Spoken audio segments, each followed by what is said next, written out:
Good evening, everybody. This is Research Roadshow. Today is Saturday, October 8th, and this is a special broadcast covering Harry the Greek's big breakthrough story about one Eugene Yu, the CEO of Konnech Voting Solutions, and we are going to pick up where we left off yesterday. One moment while I put a earbud in my ear, get a little bit of feedback. All right. Yesterday we started talking about Mr. Yu and his arrest. I believe it was on the 3rd of October, and it's a very interesting case. Here we have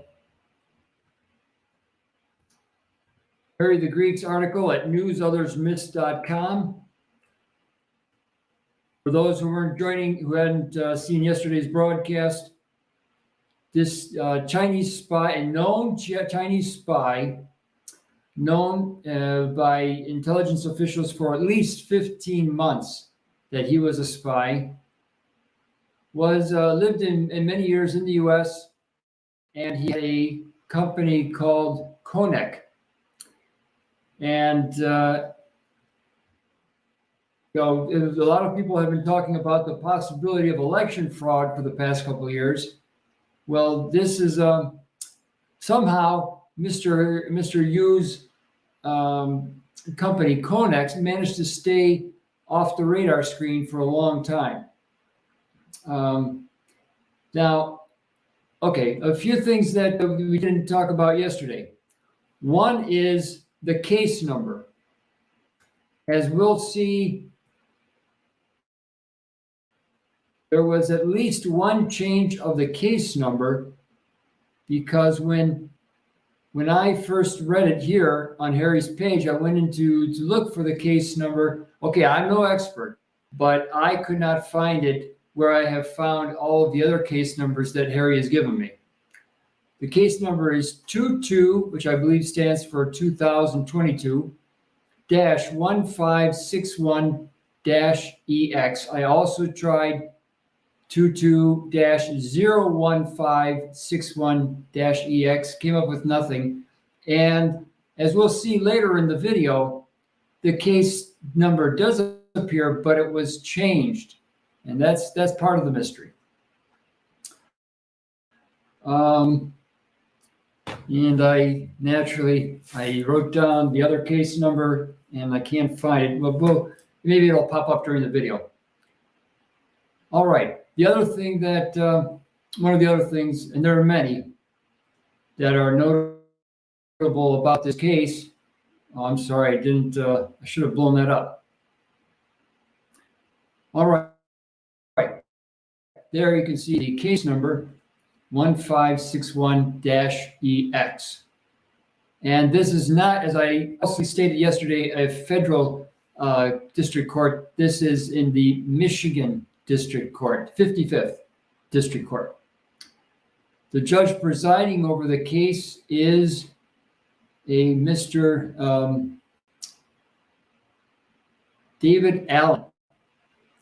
And David Allen is an interesting figure in his, I'm sorry, I misspoke. Donald Allen, Donald Allen, and he's an interesting figure in his own right. Okay, so the Konnech CEO was providing personnel and logistics solutions, excuse me.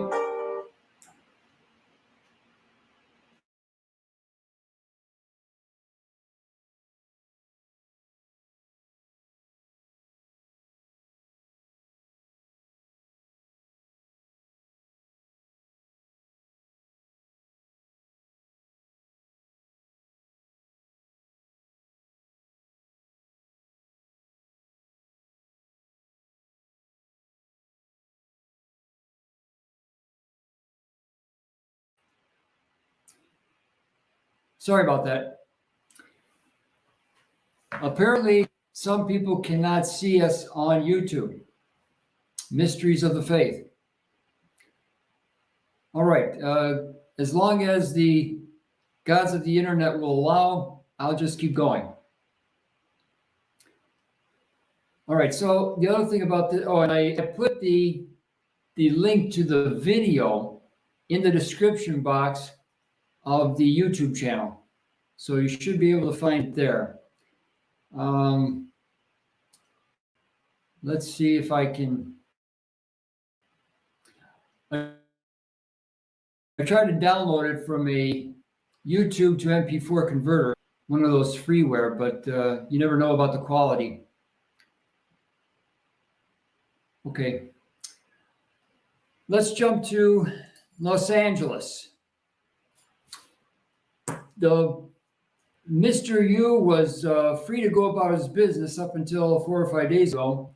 He was in the state of Michigan doing what he does every day. And all of a sudden, two men represent George Gascon, the LA chief prosecutor, came looking for him. They pulled two deputies from East Lansing, Michigan, and went to arrest Mr. Yu. And that already begs the question, why does someone from Los Angeles have to come to Michigan to arrest somebody of interest over there? Well, because they needed to get him out of Michigan as fast as possible and into Southern California, where most of the some very influential people in the Chinese American community. Well, I shouldn't say it. That sounds a little bit racist, but some influential members of the Los Angeles community who have strong ties back to Beijing wanted very badly for Mr. Yu to go back to have his trial there in Los Angeles. Anyway, for almost 2 days, Mr. Yu's whereabouts could not be determined. Now, technically, according to the law, the law actively enforced in the United States and in the state of Michigan, it should be possible once an individual has been arrested, both for his own safety and for the peace of mind of his loved ones and for the health of the general community. You want to know where that individual is, who has custody of him, and what is the next step in the process. Okay. For almost 2 days, it was impossible to determine. Harry tried his best to get some kind of notification of exactly the details of the arrest, where he was being held, in which jail. Was it in Mason? Was it in East Lansing? And he could not find that information. So that's the second big red flag. Now we know that he was released on bail. It was $1 million bond, and the person that put up she didn't put up the whole thing. She only put up 100,000 of the million. Her name is Donna Wang, and I could find very, very little information about her. Okay, let's go back to this video. First, I want to show. I want you to see how strange this case is for a judge who has seen a little bit of everything there in Lansing, right? Even for him, this is a particularly unique case. So let's see if I can play this.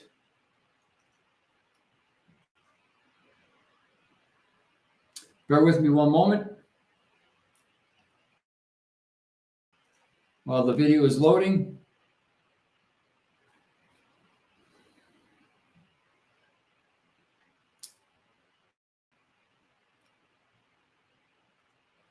Okay, while it's coming up, we'll go scroll down the page.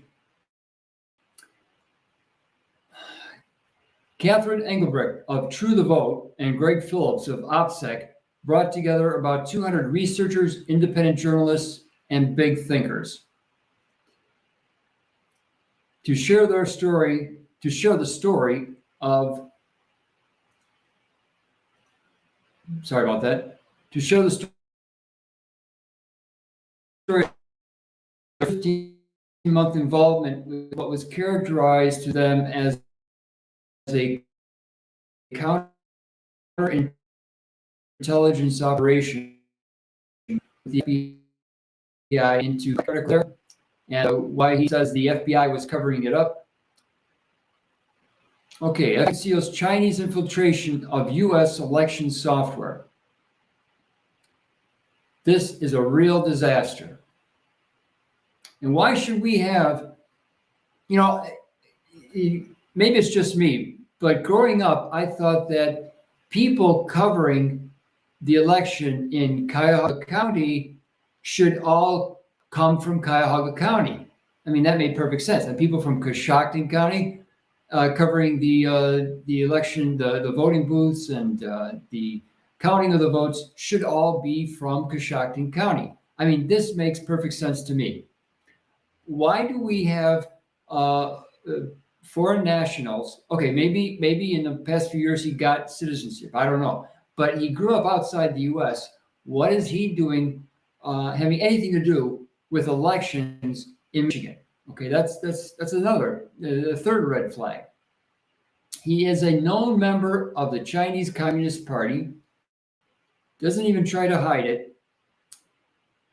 He runs all the CCP elections in China and in Australia and US. Okay, the video is finally downloaded, so let's get that playing. Stop sharing over here, and let's try and share the video of the courtroom. And anyone who's had parents and teachers with a 15-year-old know how this judge feels.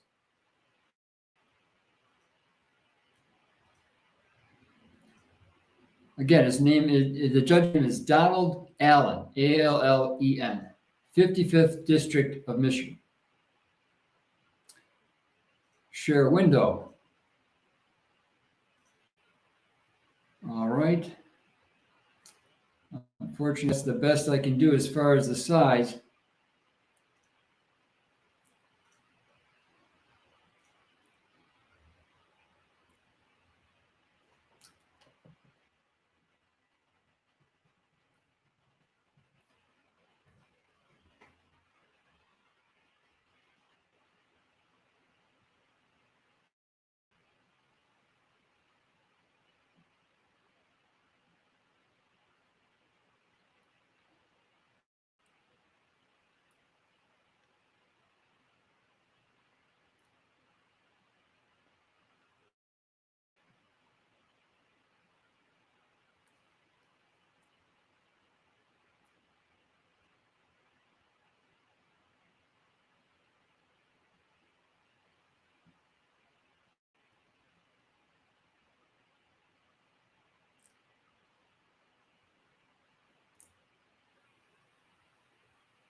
Okay, I'll stop it there.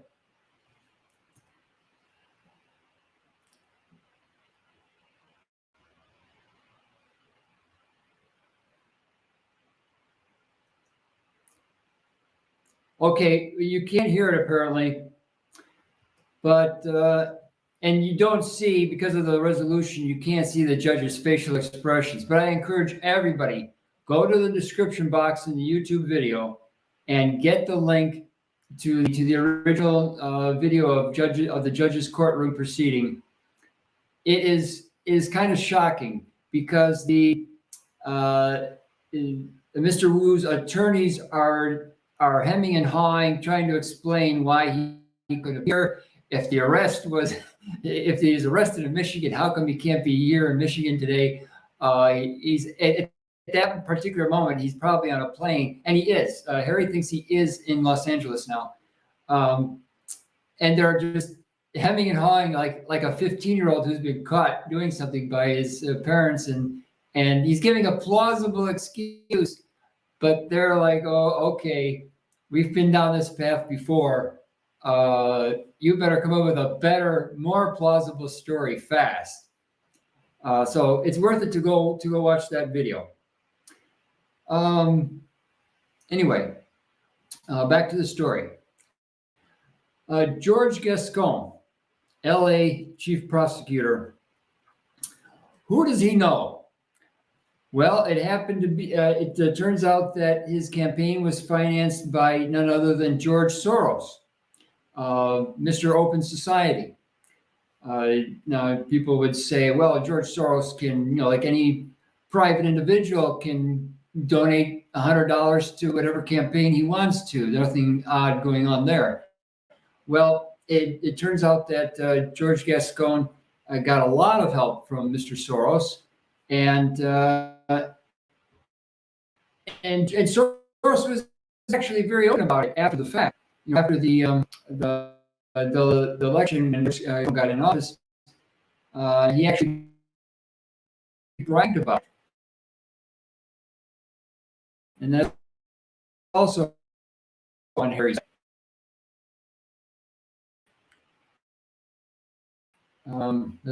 This back there.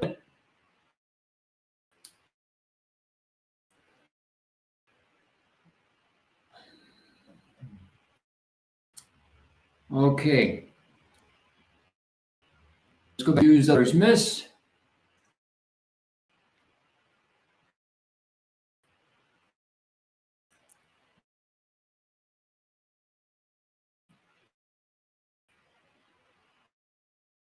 Let's see. Share screen. All right, I can already tell the bandwidth is dropping. Cool. 20 prosecutors in Soros's back pocket. All right. There's famous Mr. Soros.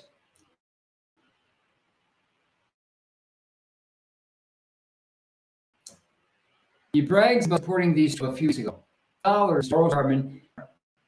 Okay, I think I covered this a little bit yesterday, but this article is worth everyone's attention. I don't know if this is coming up.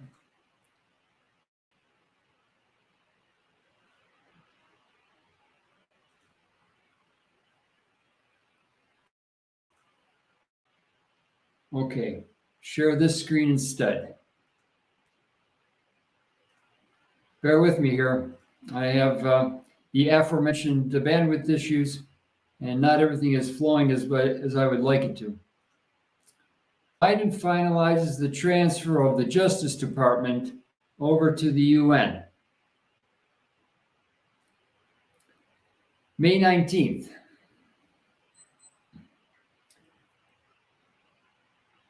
Okay, Deputy Associate Attorney General Rachel Rossi will serve as the director of the Office for Access to Justice. In October 2021, Attorney General Garland announced the restoration of a standalone office for access to justice. That's kind of odd. And it's not the strangest thing that Garland has ever done, but it's up there. Okay, memorandum on restoring this is White House memorandum. Memorandum on restoring the Department of Justice access to justice function and reinvigorating the White House legal aid interagency roundtable. Okay, so there's two things in one article, two things I've never heard of before. By the authority vested in me as president, this is Joe Biden, by the Constitution and the laws of the United States of America, and in order to increase meaningful access to our legal system and an array of federal programs, is hereby ordered as follows. And then it goes on to talk about why we need the United Nations and why we, this goes back to Justice Antonino Scalia's whole thing about the harmonization of European way of doing things, the European legal system, and that in the United States. And which is obviously tied into the whole World Economic Forum, NATO, United Nations, 17 goals for sustainability, et cetera, et cetera. But Justice Scalia was adamant that we should not allow, if we want any type of representative government, we cannot allow this harmonization of the United States superstructure for the legal system with the European superstructure. They were incompatible, completely incompatible. So he saw this whole harmonization as a bad thing. Okay. Tyrone and I put up this photo a few months ago. We were talking about the whole UN agenda. They always do this. They always push, they tug at the heartstrings, especially for people under 30, that, there's starving kids in the world. The UN does good things. There's UNICEF, and the UN does everything for the little people. And at the time, Tyrone begged to differ. We think that the UN does not only do things for the little people. There's an agenda, a big political agenda behind it, and it might tie into One Health. We'll find out as we go. Anyway, let's continue with the article. Gascon, how does Gascon tie into all of this? Well, it turns out that Mr. Gascon was how would you say? Mr. Gascon was trying to get the, where did I go? No, I can't. I had too many windows open. Now I can't find the article. All right, let me go over here.